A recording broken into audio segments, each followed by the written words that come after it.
Gandang gabi mga ka-TJ friend. Uwi na naman. Ayan. Yun. Ayan yung warehouse namin mga ka-TJ.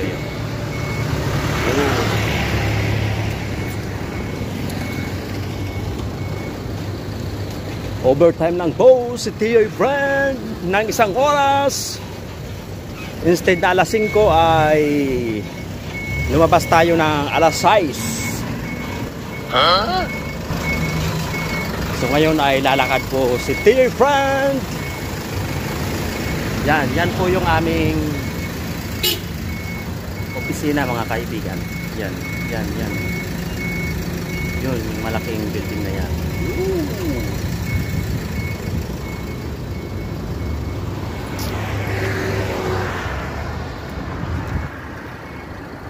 So ngayon maglalakad po si TJ friend papatungo sa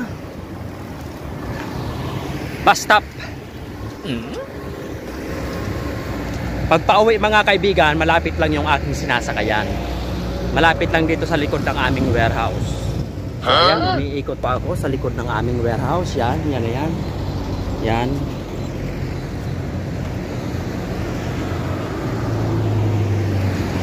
Yung, ito lang yung mga van namin, no? Royal Canin. Yan. Yan ginagamit namin pag-deliver. Tapos yun yung opisina ng Royal Canin ng St. Vincent. Yan building na yan. Yun. Mahaba yan.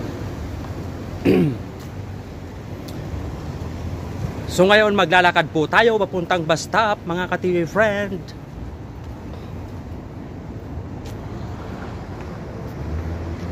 Yun. Yan yung mga pang-deliver namin na van. Yun, nakaparking siya sa likod. Yun. Wow! At tayo'y maglalakad mga kaibigan patungong bus stop. Ramul Avenue. Medyo madilim-dilim lang sa kalsada ng konti.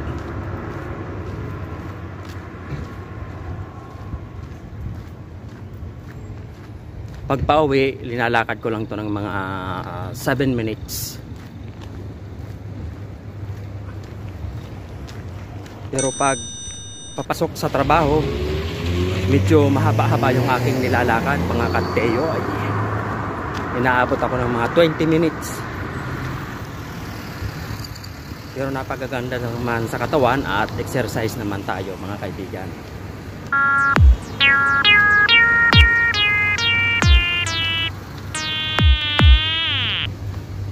Ganito lang lagi ang buhay ng OFW. Laging pagod. Pagdating sa bahay, magluluto pa.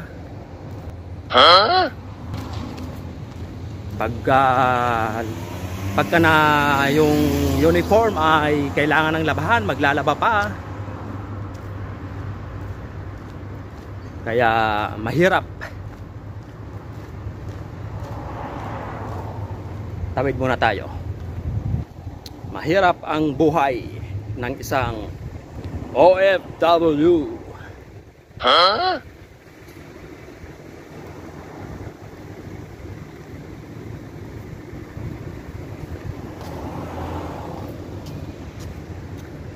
Sana hindi pa dumating yung bus at makapag-antay pa ako.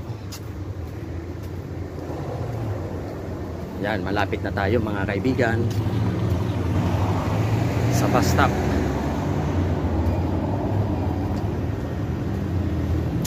Nakaligtaan ko yung aking sombrero. Saan ko kaya nilagay? Ayun!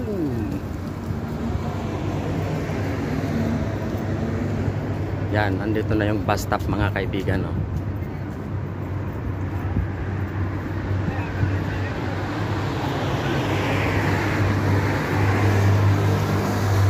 Oh, nandito na yung bus stop. Yun. Yan, aircon po yan sa loob. So sisilipin ko lang mga kaibigan. Yun. 6 minutes pa, darating na yung bus mga katiyoy friend.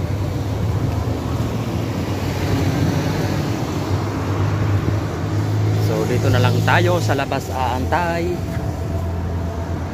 ng bus. At yun mga katiyoy friend, so ito na, dumating na yung bus mga kaibigan. Yan. Yun, hanggang dito na lamang mga katiyoy friend. At tayo isasakay na ha. Bye bye. Ingat-ingat po tayong lahat. At sakay na muna tayo.